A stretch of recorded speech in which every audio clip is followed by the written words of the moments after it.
বিসমিল্লাহির রহমানির রহিম। আসসালামু আলাইকুম। সবুজের ছোঁয়া থেকে সবাইকে স্বাগত জানাচ্ছি। আপনারা কেমন আছেন? আশা করি ভালো আছেন। আমি আল্লাহর রহমতে ভালো আছি। তো আজকে আমি বিকালবেলা ছাদে এসেছি, গাছগুলোতে ভিটামিন দিব। তো এই ভিটামিন দেওয়ার নিয়ম আছে, যখন গাছটা ছোট থাকবে তখন একবার, তারপরে গাছটাতে যখন ফুল আসবে তখন একবার, আবার যখন ফল ধরবে তখন একবার। এই ৩ বার ভিটামিনটা স্প্রে করতে হয়। তো আমি আজকে সমস্ত সবজি গাছগুলোতে স্প্রে করব। তো দেখতে থাকুন। এটার হিসাব আছে, নিয়ম আছে, নিয়মটা লেখা আছে, কত চামচ দিতে হবে, কত কি। তো বিস্তারিত আপনারা এই জিনিসটা দেখে আপনারা কিনে নিতে পারেন।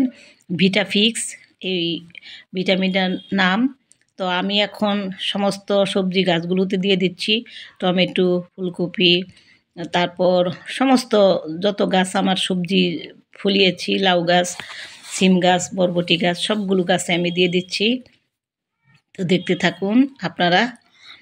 তো এই ভিটামিনটা মানে অল্টারনেটিভ ৩ দিন পর পর দিতে হবে।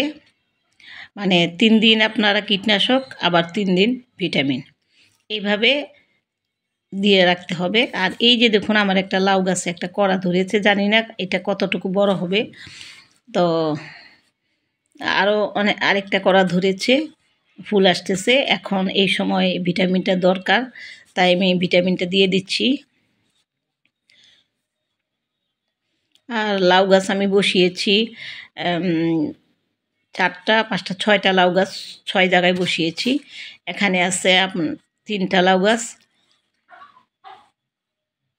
তো সব গাছগুলোতে আমি এই ভিটামিনটা স্প্রে করে দিচ্ছি, বিশেষ করে সবজি গাছগুলোতে, যেহেতু এখন ফুল চলে আসছে। আর কিছু গাছ যেগুলোতে বীজ থেকে চারা তৈরি করছি সেগুলোতে আসে নাই, যেমন এই যে টমেটো গাছ, এগুলিতে ফুল আসবে আসবে ভাব। এই যে ফুলকপি, তারপরে মরিচ গাছ,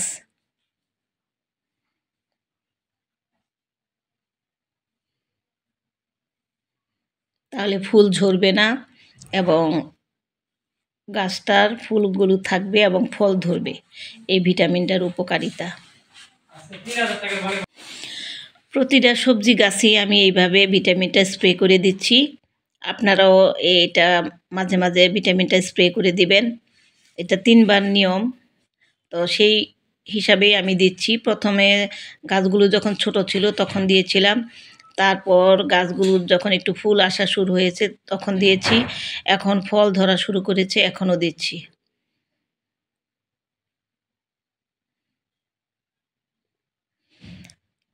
তো আসলে গাছের, বিশেষ করে সবজি গাছ, এই সবজি গাছগুলোকে মানে বেড়ে উঠানোর থেকে শুরু করে ফল ধরা পর্যন্ত খুব একটু ক্রিটিক্যাল মুহূর্ত যায়, সহজে ধরতে চায় না। তো সেই জন্য এই ধরনের জিনিসগুলো ইউজ করতে হয়। আর কীটনাশক ইউজ করতে হয়, তা না হলে পোকামাকড়ের উপদ্রব হয় বেশি সবজি গাছে। যার কারণে এই ভিটামিন আর এই যে কীটনাশকটা আমি দেই, এটা আমি ধারাবাহিকভাবেই দিয়ে যাচ্ছি। তো আপনারা ওইভাবে দিবেন, তাহলে এই সবজি গাছগুলোতে যে বিভিন্ন রকমের পোকার আক্রমণ হয়, তো সেগুলো আর হবে না এবং গাছটা সবল সুস্থ থাকবে এবং ফলও মানে ধরবে, মানে সবজি ধরবে। তো আমি মোটামুটি সবগুলো সবজি গাছগুলোতেই দিয়ে দিচ্ছি। এই যে যেমন আমার এই টমেটো গাছগুলো বড় হচ্ছে, এখন দিয়ে দিব, তারপরে যখন ফুল আসবে তখন দিব, আবার যখন সবজি ধরা শুরু করবে তখন দেব। তো এইগুলোতে কিন্তু এই প্রথম আমি দিচ্ছি ভিটামিন, তার আগে দেইনি।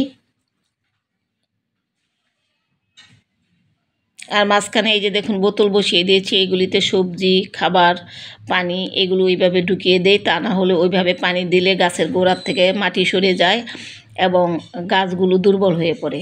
সেই জন্য প্রতিটা গাছের গোড়ায় আমি বোতল সেট করে দিয়েছি এবং ওই বোতলের ভিতরেই আমি পানি ঢুকিয়ে দেই এবং খাবারগুলোও ঢুকিয়ে দেই। তাতে হয় কি, মাটি সরে না, পানিটা নির্দিষ্টভাবে আস্তে আস্তে আস্তে আস্তে স্লোভাবে মাটিটা পড়ে। এটা একটা স্ট্রবেরির চারা, এটাতেও দিয়ে দিচ্ছি। এই যে আবার একটা নতুন চারাও তৈরি হচ্ছে। এখানে আমার কিছু টমেটো ধরেছে, স্ট্রবেরি টমেটো ছোট ছোট।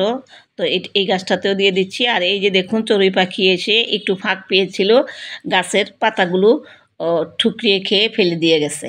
কোনো বীজের গাছে আমি খোলা রাখতে পারি না, সবসময় ঢেকে রাখতে হয়, মানে সূর্যের আলোটাও দিতে পারতেছি না, এমন একটা অবস্থা। চড়ুই পাখি এসে খেয়ে যায়। আমি সবগুলো এগুলি ঢেকে দিব আবার, এই ভিটামিনটা দেওয়ার পরে আবার ঢেকে দিয়ে যাব, তা নাহলে চড়ুই পাখি এসে খেয়ে যায়। কোনো বীজের গাছ আমি বসাতে পারি না। পালং শাক 2 বার বসিয়েছিলাম, খোলা রেখেছিলাম, আর সেই চড়ুই পাখি এসে মানে সবগুলো পাতা খেয়ে শেষ করে দিয়ে গেছে। তারপর আবার নতুন করে বসিয়েছি, এখন ঢেকে রেখেছি, এখন আর সহজে খুলবো না বড় না হওয়া পর্যন্ত। এই পাখিগুলি খুব উপদ্রব করে, এমন যে বীজের কোনো গাছই আমি রাখতে পারি না। আর সমস্ত গাছ আমি দিনের বেলা ঢেকে রেখে যাই, সন্ধ্যার সময় খুলে দিয়ে যাই, কারণ সন্ধ্যার সময় তো আর পাখি থাকে না, যার কারণে ভালো থাকে। সকালবেলায় এসে আবার ঢেকে দিই, মানে সকালের থেকেই শুরু করে সারাদিন লাউ গাছের পাতা, যে কোনো গাছের পাতা, কোড়া পাতাগুলো এই পাখিগুলি ঠুকরিয়ে ঠুকরিয়ে খেয়ে ফেলে। তো দেখলেন আমি কিভাবে ভিটামিন স্প্রে করেছি।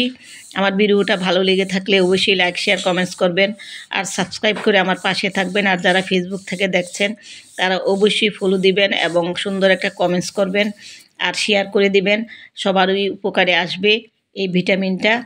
ভিটাফিক্স এই ভিটামিনের নাম বলে দিলাম। দামও খুব বেশি না, 1-150 টাকার মধ্যে আপনারা নিয়ে আসতে পারবেন। আর এইভাবে ভিটামিন স্প্রে করুন আর এই কীটনাশক স্প্রে করুন। আমি সিডর কীটনাশক স্প্রে করি, বেশ উপকৃত হয়েছি আমি। বিশেষ করে সবজি গাছগুলোকে ঠিক রাখার জন্য এই দুইটার কোনো বিকল্প নেই। এই যে আমার সিম গাছে কত সিম এসেছে, তো এই সিম গাছগুলো তো স্প্রে করে দিচ্ছি। ভেবেছিলাম সিম গাছটা তুলে ফেলবো, কারণ যেহেতু এখানে একটা লাউ গাছ বসিয়েছি 3টা, তো এত সিম ধরতেছে, মায়া লাগতেছে, যার কারণে সিমগুলো আর ফেলে দিতে ইচ্ছে করলো না গাছটা। তো কিছুদিন পরে গাছটা তুলে দিব, যাতে লাউ গাছটা আমার ভালো হয়। আর সিম তো যথেষ্ট খেয়েছি, আরও আছে। তাহলে আজকে এই পর্যন্তই। ভালো থাকবেন, সুস্থ থাকবেন। আল্লাহ হাফেজ।